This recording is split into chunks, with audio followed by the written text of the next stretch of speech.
với thành phố San Antonio. Thì nơi đây á, là có một cái cầu đá vôi rất là đẹp luôn. Nơi này á, là tựa như là ở Động Phong Nha Kẻ Bàng vậy. Có những cái thạch nhũ rất là tuyệt đẹp luôn. Chưa cạo râu luôn cả nhà. Hữu Thiện lái xe đi á, là xuyên bang, từ bang này qua bang kia, 1.200 mai, khoảng hơn đó là 2 ngày 2 đêm, chưa cạo râu luôn. Rồi thì bây giờ Hữu Thiện xin mời cả nhà cùng Hữu Thiện đi vào bên trong tham quan cái cầu đá vôi này nha. Đây là một cái nơi tuyệt đẹp luôn. Đó, thì cái cầu đá vôi này á, là được khám phá từ ngày 27 tháng 3 năm 1960 bởi một cái nhóm sinh viên của một cái trường đại học University St. Mary San Antonio. Đó. Thì nơi đây có những cái hang động và những cái thạch nhũ rất là đẹp. Thì bây giờ thì xin mời cả nhà cùng có Thiện đi vào bên trong nha. Con có hang động thạch nhũ này. Bước vào thấy có con bướm đứng để chờ mình.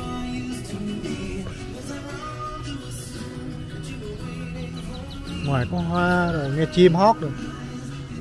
Cảnh trí nơi đây thì tuyệt đẹp đúng không cả nhà? Hoa lá rồi, hoa hoàng trên thảm cỏ xanh. Đó. Đẹp.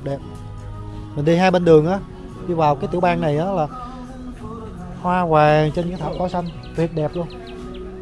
Đây đang tuyển nhân viên nè. We hire.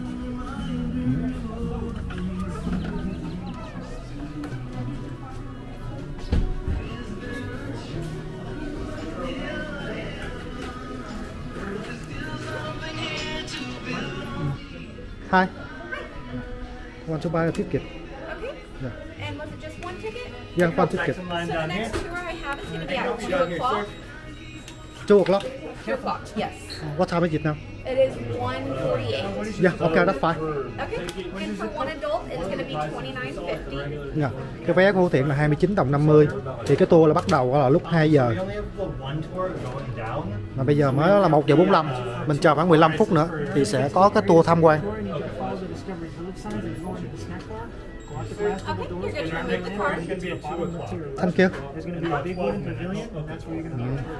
Mình đi vòng vòng 15 phút nữa là mình sẽ đi tham quan một cái tour tham quan Into tuyệt. the waiting area, 5 minutes before your tour leaves, you'll follow the Discovery Village signs. They'll lead you through the gift shop, out the double doors by our snack bar, head down the ramp to the wooden pavilion on the left.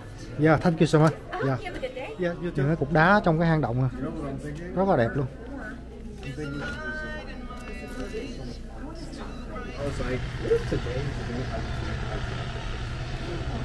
Bên trong này thì cũng có những cái trò chơi cảm giác mạnh ở trong đây, giống như chơi ship lách vậy cả nhà.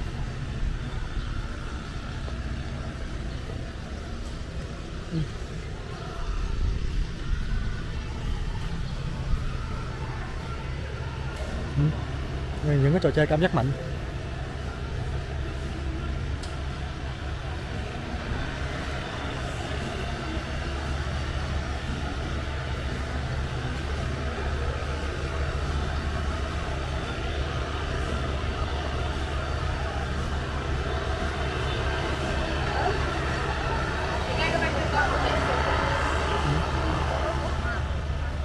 Mấy cái trò này thì cũng cảm giác nhẹ nhẹ thôi, chứ mấy cái trò mà ở trong Swift Flag á, chơi là muốn rớt tim ra ngoài luôn.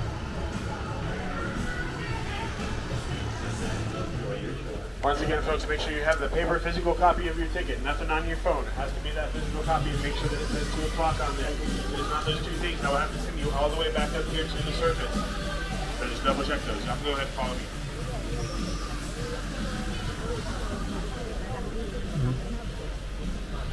Thì mình đi thì sẽ có một cái người hướng dẫn viên để họ dẫn mình đi tham quan.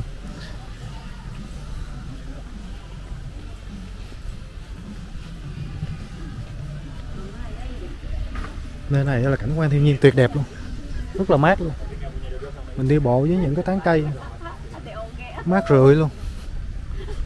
Cảnh thì nói chung là đẹp. Trong một cái ngôi làng đó, ở bên trái thì có những cái ngôi làng lởm thởm.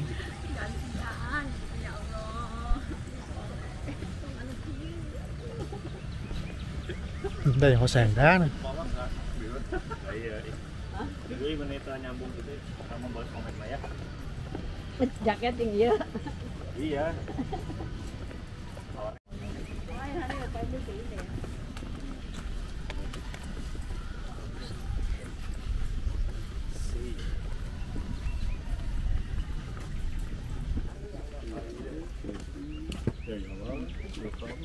Here you are.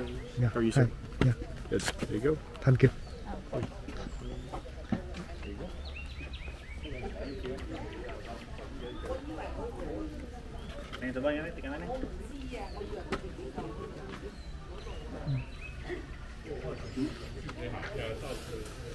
Bây giờ thì mình bắt đầu đi vào bên trong động. Mình không có được chạm vào, không có được mang thức ăn, đồ ăn, nước uống. Mình phải đi theo một cái đường mòn này với cái người hướng dẫn tour. Mang giày cao su. Đó. Vì bên trong nó rất là ẩm ướt. Với độ sâu là 180 feet. Wow. Nhiệt độ là khoảng 21 độ. We're currently standing in. We also ask that you stay on the trail with the group and behind me at all times. I'm going to ask that you please make sure that you close any gaps in the group. Try and stay with that person that is in front of you. Like the rule of thumb, or a good rule of thumb, is about an arm's distance in front of that person or behind that person that is in front of you. Try and stay with that person, close any gaps in the group. I want to make sure that we're all sticking together. I want to make sure that we're all being safe as we continue through. I'm responsible for each and every one of y'all here, so I want to make sure, like I said, that everybody can hear and see what we're talking about today. I want to make sure we're all having the same experience. And we'll be traveling single file through most of our cavern system. Therefore, if one person stops or one person lingers and takes too long in the room that we are traveling out of, that means that every single person behind them also has to wait. And I want to make sure, like I said, that we're staying on time and that everybody can still hear and see the same things that we're going to be talking about today. And if we have to wait too long for people working their way out of rooms as we work our way into next rooms, that means I'm not going to have as much time to talk about the stuff I'm going to talk about. So make sure we're closing those gaps. Keep that forward motion moving. Don't linger in the rooms as we travel through them. I greatly appreciate it. We're traveling one way through the cavern system, so keep an eye on all of your personal belongings. We will not be returning to the rooms we're traveling through. You will not have an opportunity to turn around. We're traveling half a mile through our cavern system and then another quarter mile from the exit tunnel back to where we started. So our hike will be 3/4 of a mile altogether. And that is how y'all should see this, folks. This is a hike. We're traveling down 180 feet and back up 180 feet, half a mile through a cavern system on trails that are wet and steep. That being said, this is a strenuous tour. We ask that anybody with any sort of physical or mental limitations take that into account before we enter our cavern system. Any bad knees, bad hips, bad lungs, bad hearts, any claustrophobia, asthma, or fear of the dark. Now, that being said, if there is at any point where you feel like you cannot complete this tour for any reason whatsoever, I want you all to know that that is completely okay. Just communicate with me, let me know what's going on. Like I said, I'm responsible for each and every one of y'all here in the cavern system. I'm also the only one that will have a phone that can communicate with people up here on the surface. And if anybody needs to leave for whatever the reason it might be, I need to tell people up here on the surface, so when you come wandering out of the cavern, they don't come asking me questions about, what's going on later. It's just a whole thing. So if y'all need to leave, like I said, it's no problem whatsoever, regardless of what the situation is. Just tell me what's going on, and then I'll be able to help you out from that point. Sound good? All right, so once we work our way into this first room, it's what we call the bear pit. About 20 feet past this metal door we're going to travel through, there's going to be a white sign to our right. I'm going to ask that we all use that white sign as a stopping point, because from that point, I'm going to call you down group by group, and we're going to take a photo. And then you can purchase that photo at the end of your tour if you would like to. If y'all don't want to take a photo, like if y'all know you just don't want to buy it or whatever after your tour, like it's totally fine. Just tell me, you can keep walking. Don't tell my boss I said that. So just let me know once we get down there, and we'll just use that white sign as a stopping point. And then from that point, I'll call you down group by group. Whenever I say next group, come on down. Just come down with whoever you're here with today. If you don't know the person that's walking down in front of you, probably shouldn't come down and take that photo unless you want to take a photo with a stranger. I really can't tell you what to do with your life. You can do whatever you want. We're going to go ahead and start working our way and take those short and slow steps. Use that handrail, and we'll work our way into the bear pit. Thanks. You can go ahead and follow me. Giờ thì mình sẽ bắt đầu đi vào.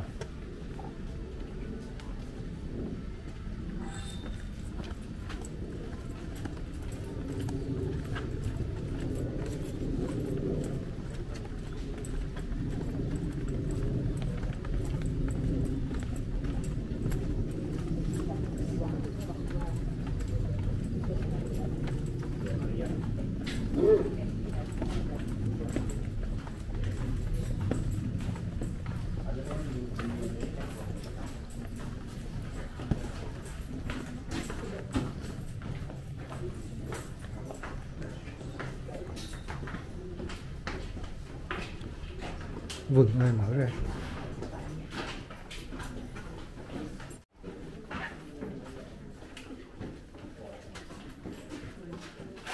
So guys, once again, this is that white sign. There's going to be some seats to my left and to my right once we enter that room. Feel free to have a seat on the walls to my left and to my right, or any of the benches in that room. We're going to stop and talk in that room for a few minutes. Sound good?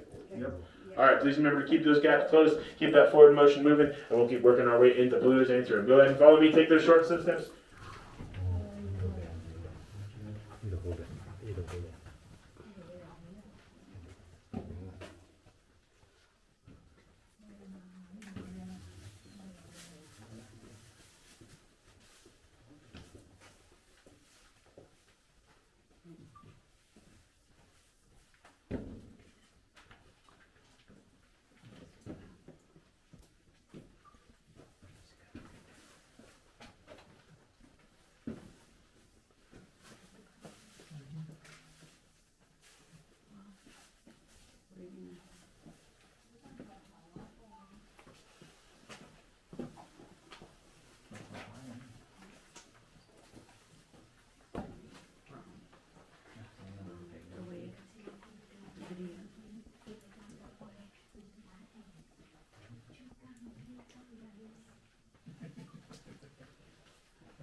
I wonder if they broke off, they like chipped off.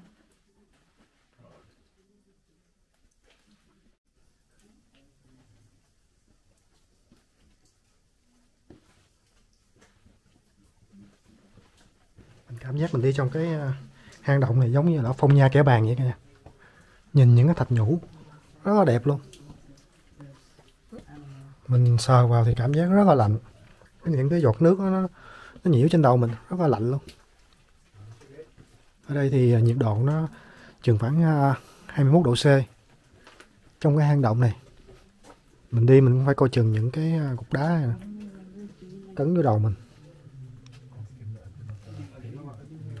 Nhìn những cái hoa văn nè, đèn nó chiếu hiện lên rất là đẹp luôn.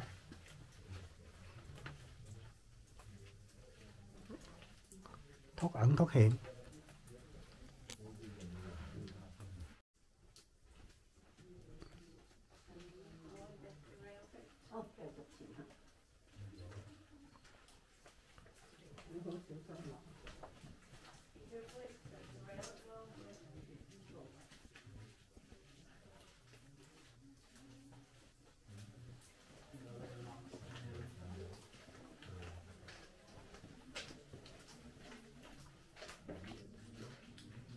And columns are the most common types of dripstone. Stalactites start at the top and work their way down. They hang on tight.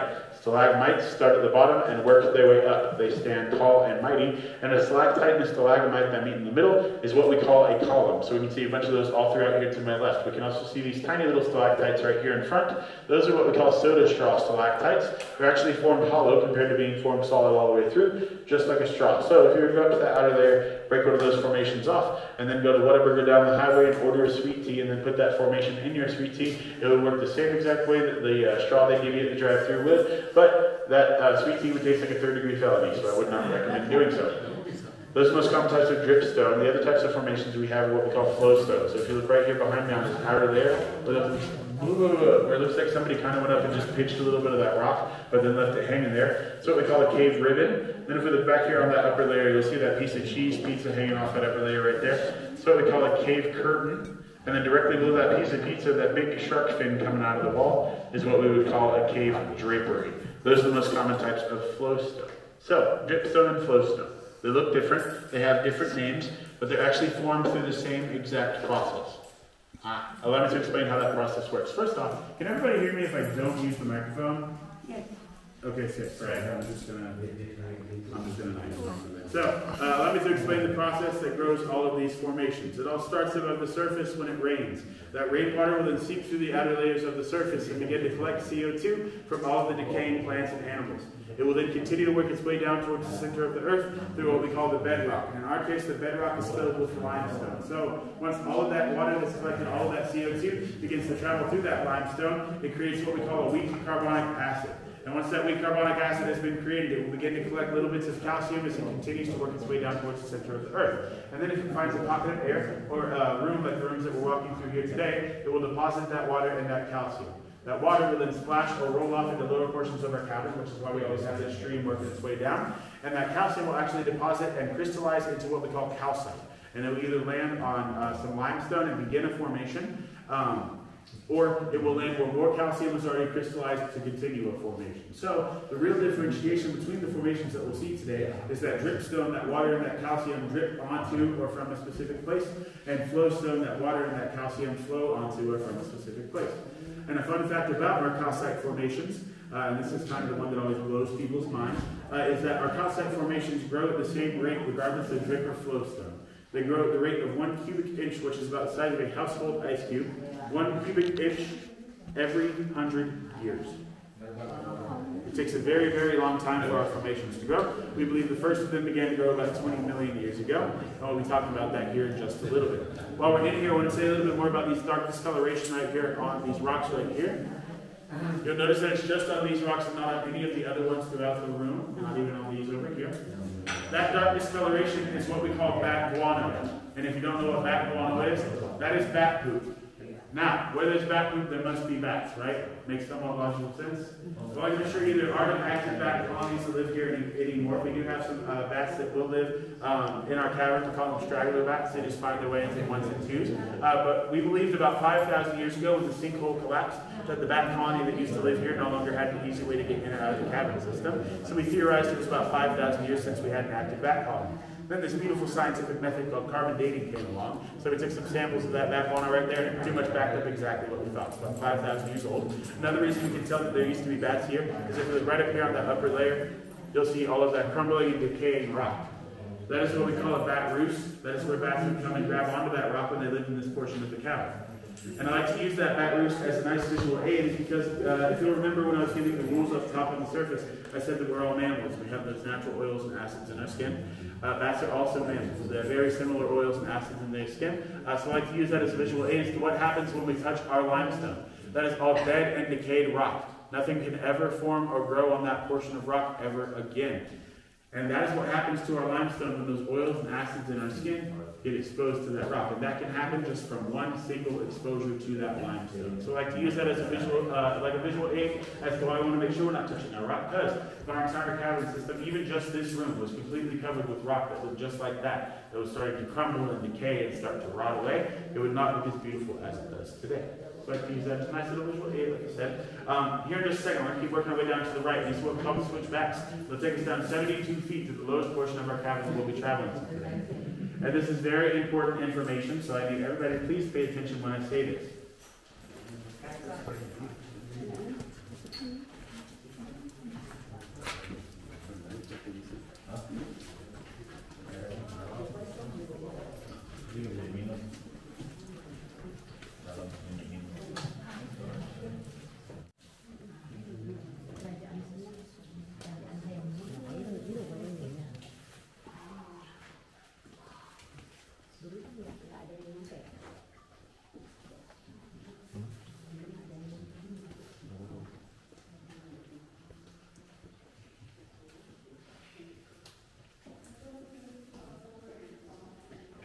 So what actually happened was I looked into it and see if people wanted on that. So today on my phone.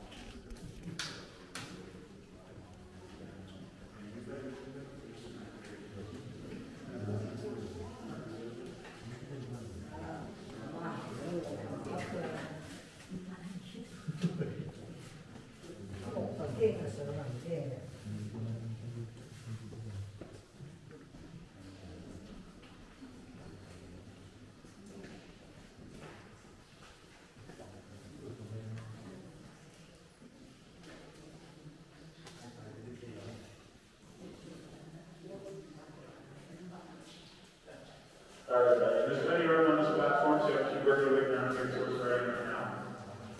We're currently staying 180 feet below the natural grade in what we call Sherwood Forest. We call this room Sherwood Forest because these formations are going to my left. Those first forest floors gave it that these look like tree trunks and these look like tree tops. Therefore, they gave it the name Sherwood Forest. So remember, I said the black line is black line in the middle is what we call the call. So if you all the way to the left, you'll see what we call the totem pole. At 32 feet tall, that is our second largest column that we have here. And we'll be seeing our largest one here in just a few minutes. Now, while we're in here, I want to tell you a little bit more about how these rooms that we're traveling through came to be. I'm sure that somebody has been wondering that up to this point. So allow me to explain how that process works.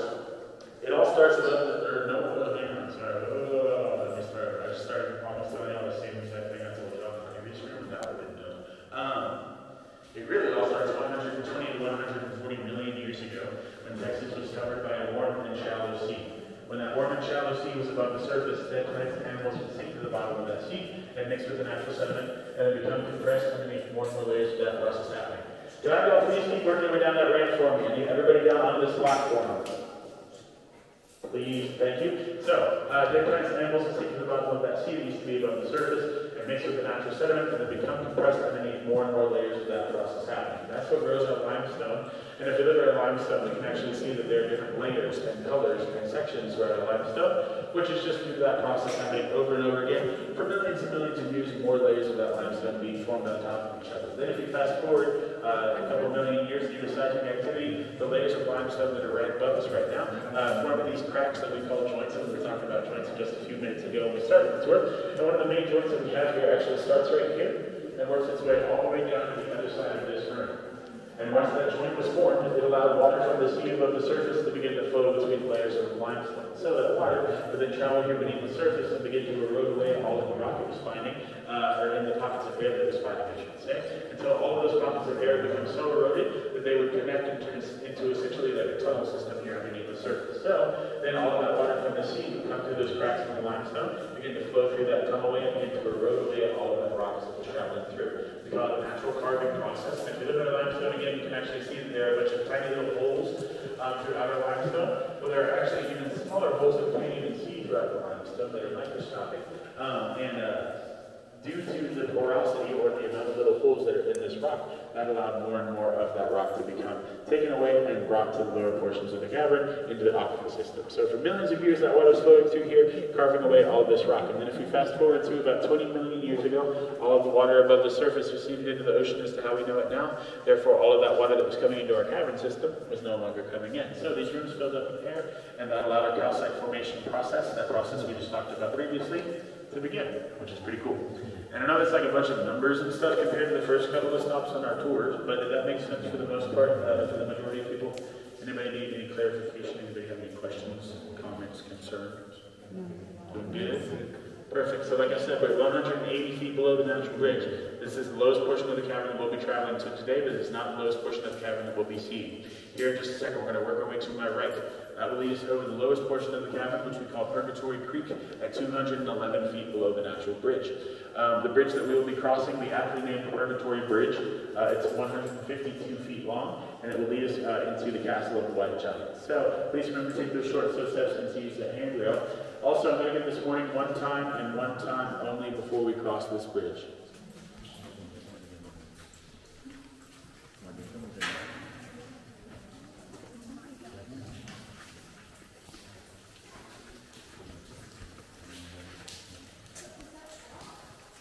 So it's just like a heavy topic like the same.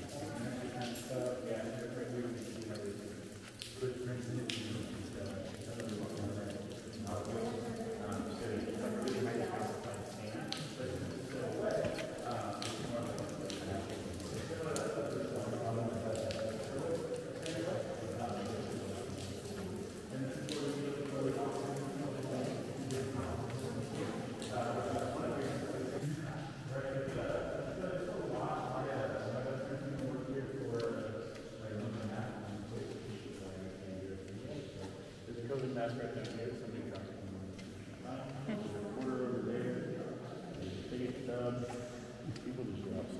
So when I first started working here, there was like sunglasses right over there, and now I came in like one week after.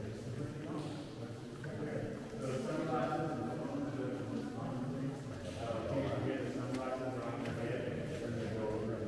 Wow. This is our second largest room that we have here in our cavern system. And we're actually going to go ahead and start working our way towards the middle of this room, because I'm going to tell you a little bit more about these giants that we're seeing right here. These are what we call the White Giants, these formations that you'll see right behind me. So, y'all can go ahead and follow me. We'll work our way to the middle of this room. If you want to take any sort of photos from this half of the room, this is your fair warning. You have about 30 seconds before I turn the lights off on this half. So, don't say it anymore. You go ahead and follow me. Beautiful.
Beautiful, isn't it? Yeah, beautiful. Very beautiful. Very beautiful. I love it.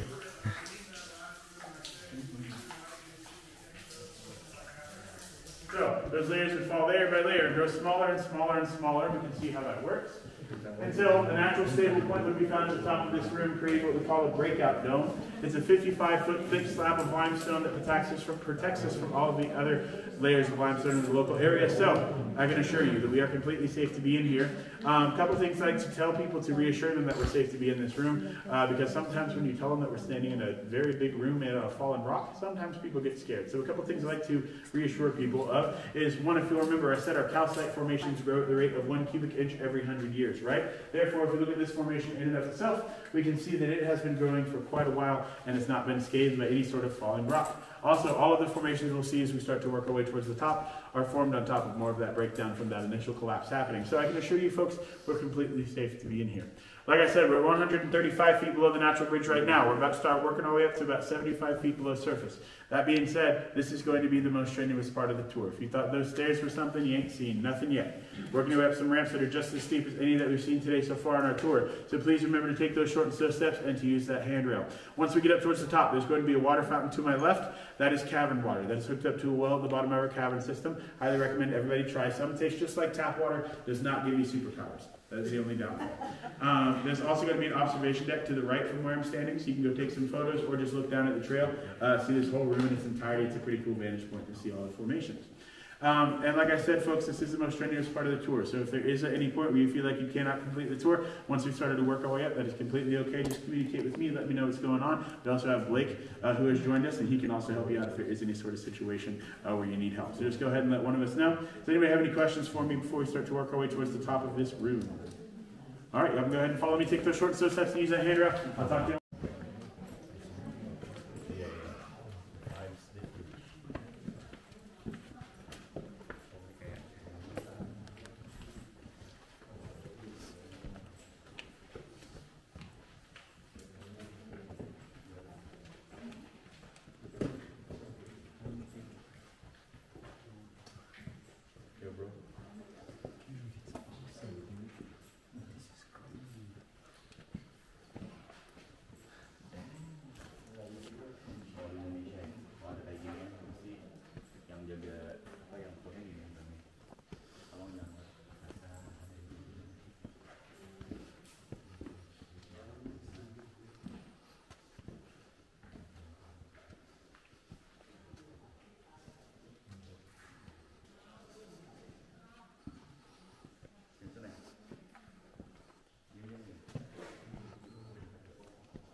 Yeah. Once we start working our way towards the top is definitely where we start to feel it the most, yeah.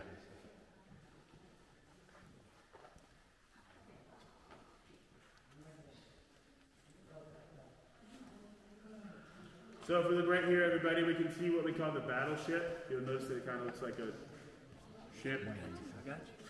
And then this is what we call the Princess Castle. Looks very similar to a specific castle from a specific theme park that I will not name by name. Wink, wink, nudge, nudge. We're almost there, folks. We're about halfway there. We'll keep working our way up. I'll talk to you in just a second. Yes.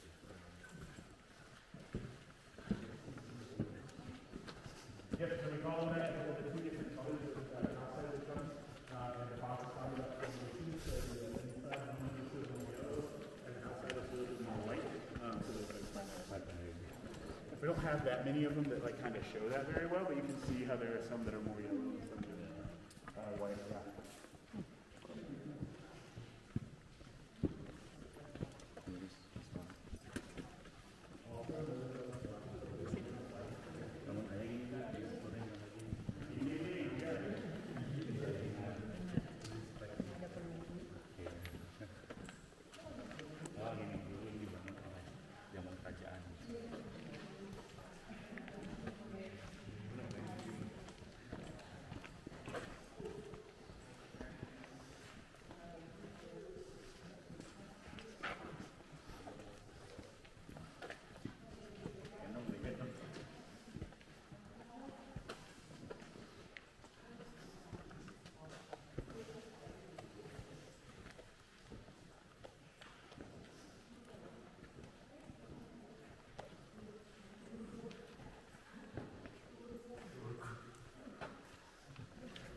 Yeah. Vâng, thì Hữu Thiện vừa đưa cả nhà mình tham quan cái hang động đá vôi ở tại San Antonio. Thật sự khi mình đi vào trong hang động thì mới cảm thấy cái đẹp của nó. Mình nói trong đây cái giọng nói nó vòng vòng luôn. Có những cái thạch nhũ á, làm những cái tòa lâu đài, những con thuyền, thật sự rất là đẹp luôn. Làm mình cũng bị cuốn hút theo luôn. tuyệt đẹp. Đó là một cái cảm giác thật sự đó là rất là tuyệt khi mà mình tham quan cái hang động ở bên trong này, tuyệt đẹp. Một cái tour như vậy chừng khoảng là cỡ chừng 70 phút tham quan trọn vẹn ở trong cái hang động, thật sự rất là đẹp đúng không cả nhà? Vâng, thì video của Hữu Thiện đến đây xin tạm dừng. Nếu như mà cả nhà xem qua thích cái video này thì cả nhà nhớ bấm like, share, comment, và đặc biệt là cả nhà nào mà mới vào xem thì nhớ đăng ký kênh để ủng hộ cho Hữu Thiện nha.